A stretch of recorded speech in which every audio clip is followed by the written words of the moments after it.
تو انہوں نے کہا کہ کیوں نہیں، مجھے تو پسند بھی ہے تو میں خوشی سے لوگوں میں تقسیم کروں گی۔ انہوں نے کہا کہ نہیں، آپ نہیں کر سکتے، یہ کوئی اور جو ہے نا فلاں عورت کرے گی۔ تو پھر انہوں نے اصرار کیا، انہوں نے کہا کہ میں بھی آپ کی بیوی ہوں، میں یہ وجہ جان کے رہوں گی کہ میں کیوں نہیں تقسیم کر سکتی۔ تو حضرت عمر فاروق نے کہا کہ آپ میری بیوی ہیں، اگر عطر تقسیم کرتے ہوئے آپ کے ہاتھوں یا لباس پر کہیں زیادہ عطر رہ گیا تو روز قیامت جب میرا رب مجھ سے سوال پوچھے گا تو میں کیسے ان کا جواب دوں گا کہ کیسے یہ زیادہ ہاتھوں پہ رہ گیا یا کیسے کسی کے حصے کا عطر آپ کے کپڑوں پر رہ گیا۔ تو ان کا جواب سن کے ان کی بیوی کی آنکھ میں آنسو آ گئے اور انہوں نے کہا کہ عمر، اگر مجھے اللہ پاک بخش کر جنت دیں گے نا تو وہ صرف اسی وجہ سے دیں گے کہ میں عمر بن خطاب کی بیوی ہوں۔ یعنی ایسے معاملات کی چھوٹی سی بات بھی ان کے لیے بہت اہمیت کا حامل تھی، اور یہ سوچ کے مجھے آگے جواب دینا ہے۔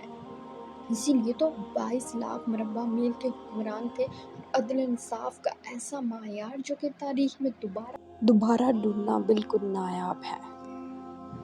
اسی طرح حضرت عمر فاروق کے دور میں ہمیں جگہ جگہ ایسے ایمان افروز واقعات ملتے ہیں جو ایمان کو جھنجھوڑنے کے لیے، تازہ کرنے کے لیے اپنی مثال آپ ہیں۔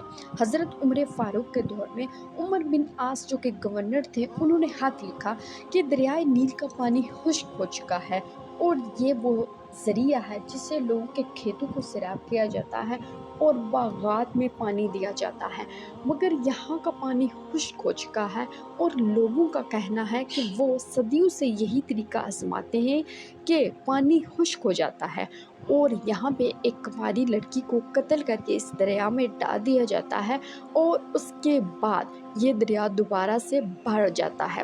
تو میں تو یہ اجازت نہیں دے سکتا، آپ اس بارے میں کیا کہتے ہیں؟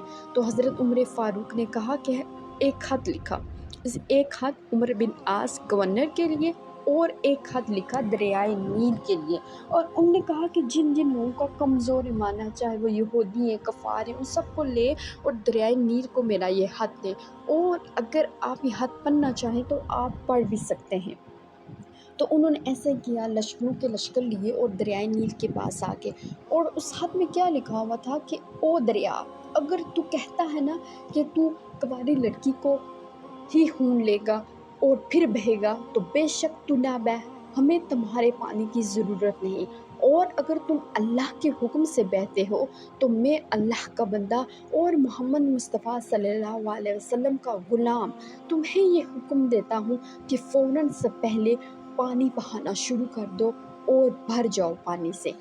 جیسے ہی حضرت عمر بن عاص نے یہ خط دریائے نیل کے حوالے کیا اتنے بڑے لشکر کے سامنے، تو وہ دریا پانی اپنا اس نے جاری کر دیا اور وہ دیکھتے ہی دیکھتے پانی سے بھر گیا۔ لوگوں نے جب یہ ایمان افروز واقعہ دیکھا تو انہوں نے کہا آپ نے ایسا کیا کیا ہے کہ یہ پانی سے بھر گیا؟ پھر انہوں نے ان کو بتایا کہ اس خط میں یہ بات لکھی ہوئی تھی۔ یہ واقعہ سنتے ہی وہاں پہ بہت سے لوگ ایمان لے آئے اور دائرہ اسلام میں داخل ہو گئے۔ یہ طاقت کس کی تھی؟ حضرت عمر فاروق کے ایمان کی طاقت، اپنے رب پر یقین کی طاقت اور محمد صلی اللہ علیہ وسلم کا غلام ہونے کی طاقت۔ اسی طرح اہل بیت سے حضرت عمر فاروق کی محبت بہت بے مثال تھی۔ جو لوگ آج باتیں کرتے ہیں شاید وہ ان واقعات کو پڑھنا نہیں چاہتے، یا ان کی نظروں سے نہیں گزرتے، یا پھر وہ ان کو اہمیت ہی نہیں دیتے۔ جب حضرت عمر فاروق خلیفہ وقت تھے تو کچھ وفد آئے ہوئے تھے باہر سے، تو وہ میٹنگ میں مصروف تھے، تو دروازے پہ جا کے ان کے بیٹے کے عبداللہ بن عمر، تو انہوں نے کہا کہ میں مصروف ہوں، آپ باہر انتظار کریں۔ میٹنگ جاری رہی، ایسے میں ہی حضرت حسن رضی اللہ تعالیٰ عنہ بھی ملاقات کے لیے گئے، دروازے کے باہر وہ بھی کھڑے ہو گئے۔ انہوں نے حضرت عبداللہ بن عمر سے پوچھا تو انہوں نے کہا کہ بابا مصروف ہیں؟ ہاں، انہوں نے مجھے اجازت نہیں دی، اگر آپ جانا چاہتے ہیں تو آپ جا سکتے ہیں۔ مگر حضرت حسن نے کہا نہیں، مجھے ان سے کوئی خاص کام تو نہیں ہے، اس لیے میں انہیں مسجد میں ہی مل لوں گا ظہر کی نماز کے وقت۔ تو وہ وہاں سے چلے گئے۔ جب میٹنگ ختم ہوئی، وفد چلا گیا تو حضرت عمر فاروق نے پوچھا بیٹے سے، کیا کوئی اور بھی ملنے کے لیے آیا تھا؟ تو انہوں نے کہا کہ حضرت حسن رضی اللہ تعالیٰ عنہ آئے تھے۔ یہ سننا ہی تھا تو آپ کی آنکھ میں آنسو آ گئے۔ آپ نے کہا کہ تم نے بہت غلط کیا، میرے ساتھ نا انصافی کی ہے، تم نے ان کو اندر کیوں نہیں بھیجا؟ تو انہوں نے کہا کہ آپ نے بابا جان مجھے منع کیا تھا، مگر میں نے ان کو اندر آنے سے منع نہیں کیا۔ انہوں نے کہا اگر آپ کو اجازت نہیں ہے تو مجھے کوئی خاص کام نہیں، اس لیے میں چلا جاتا ہوں۔ حضرت عمر فاروق نے جب یہ جواب سنا تو فوراً سے پہلے وہ بھی چلے گئے اور جا کر مسجد نبوی میں حضرت حسن رضی اللہ تعالیٰ عنہ کا دروازہ کھٹکھٹایا۔ جب حضرت حسن رضی اللہ تعالیٰ عنہ دروازے پہ آئے، انہوں نے دیکھا تو انہوں نے کہا کہ آپ یہاں پہ کیوں تشریف لائے ہیں؟ حضرت عمر فاروق نے ایمان، محبت، عشق ایسا تھا نبی سے کہ اپنی دستار جوش جذبات میں آ کر ان کے پاؤں میں رکھ دی، حضرت حسن رضی اللہ تعالیٰ عنہ کے پاؤں میں رکھ دی اور ان سے کہا کہ میں آج جو کچھ بھی ہوں، میرے سر پہ یہ جو بال ہیں نا، یہ بھی آپ کے نانا جی کی بدولت ہے۔ تو آپ نے مجھے کیوں نہیں شرف بخشا؟ آپ اندر کیوں نہیں تشریف لائے؟ تو انہوں نے کہا کہ آپ کے بیٹے بھی دروازے پہ کھڑے تھے، میں نے سوچا اگر ان کو اجازت نہیں تو میں کیسے جا سکتا ہوں؟ تو انہوں نے کہا کہ میرے بیٹے عبداللہ بن عمر کی ماں حضرت فاطمہ بنت محمد صلی اللہ علیہ وسلم نہیں ہے، ان کی نانا خدیجہ کبریٰ نہیں ہے، ان کے نانا حضرت محمد مصطفیٰ صلی اللہ علیہ وسلم نہیں ہے۔ تو یہ جواب سن کے حضرت حسن رضی اللہ تعالیٰ عنہ ان کے عشق اور ان کی محبت دے کر سرشار سے ہو گئے۔ نہ جانے کیوں آج ہمیں یہ محبت نہیں نظر آتی۔ حضرت عمر فاروق کا دور ایسا کمال کا دور تھا کہ 22 لاکھ مربع میل کا حکمران چہرے پر نقاب لگائے گلیوں میں گشت کر رہا تھا، یہ جاننے کے لیے کہ لوگوں کا احوال کیا ہے۔ ایک مرتبہ گشت کرتے ہوئے آپ نے دیکھا کہ ایک بوڑھی اماں پریشان بیٹھی ہے۔ آپ نے بوڑھی سے اندر آنے کی اجازت چاہی، مگر بوڑھی نے انکار کر دیا۔ آپ نے دوبارہ اجازت مانگی تو بوڑھی نے کہا کہ پریشان نہ کرو اور یہاں سے چلے جا۔ حضرت عمر یہ سن کر پریشان ہوئے اور منت سماجت کی کہ اماں جی مجھے اندر آنے کی اجازت دیں۔ یہ سن کر بوڑھی نے اجازت دے دی۔ حضرت عمر فاروق چہرے پر نقاب لگائے اپنے غلام کے ساتھ گھر میں داخل ہوئے اور پوچھا کہ اماں جی آپ کیوں پریشان ہیں؟ حضرت عمر فاروق جواب سن کر حیران رہ گئے۔ بوڑھی نے کہا کہ میں عمر سے ناراض ہوں۔ حضرت عمر فاروق نے کہا کیوں؟ تو بوڑھی نے کہا کہ میں غریب ہوں، بوڑھی ہوں، بیوہ ہوں اور بے اولاد ہوں، 3 دن ہو گئے ہیں بھوکی ہوں اور 25 دینار کا قرضہ ہے مجھ پر، مگر عمر نے میرا احوال نہیں پوچھا۔ حضرت عمر فاروق یہ سن کر پریشان ہوئے اور کہا کہ عمر کو کیسے معلوم ہوگا کہ آپ پریشان ہیں اور اس حال میں ہیں؟ تو وہ بوڑھی عورت بھی جمہوریت جانتی تھی۔ اس نے کہا کہ اگر عمر میری خبر نہیں رکھ سکتا تو حکومت کرنے کا حق بھی نہیں رکھتا۔ یہ سن کر حضرت عمر رونے لگے اور فوراً گھر سے جا کر پکا پکایا کھانا لیا، 2 بوریاں اناج کی لی اور اپنے کاندھوں پہ اٹھا کے پھل وغیرہ لے کر آئے۔ غلام نے کہا کہ میں آپ کی مدد کرتا ہوں۔ آپ نے کہا کہ اگر وعدہ کرتے ہو کہ قیامت کے دن بھی میرا بوجھ اٹھاؤ گے تو پھر میں دینے کو تیار ہوں۔ یہ سن کر غلام خاموش ہو گیا۔ عمر نے خود 2 بوریاں اناج، پھل اور کھانا لیا اور اس بوڑھی عورت کے پاس آئے، اسے دیا اور ساتھ میں اس کے 25 دینار کا قرضہ بھی ادا کیا، اور آپ کہا کہ اب آپ عمر کو معاف کر دیں۔ بوڑھی نے کہا نہیں، میں تو غریب ہوں، بوڑھی ہوں، نہ جانے کب بلاوا آ جائے۔ جب میں اس دنیا سے جاؤں گی نا تو میں کالی کملی والے کو اس کی شکایت لگاؤں گی۔ میں کہوں گی آپ نے عمر کو چھوڑا تھا خلافت کے لیے، مگر عمر نے ہمارا حال نہیں پوچھا۔ یہ سن کر آپ بے حد رونے لگے، آپ کی داڑھی مبارک آنسو سے تر ہوگی۔ آپ نے کہا اماں ایسا نہ کرنا، عمر بڑا کمزور ہے، وہ حضور پاک صلی اللہ علیہ وسلم کا سامنا نہیں کر پائے گا۔ تو بوڑھی نے کہا نہیں، میں تو ایسے ہی کروں گی، میرے اختیار میں تو اور کچھ نہیں۔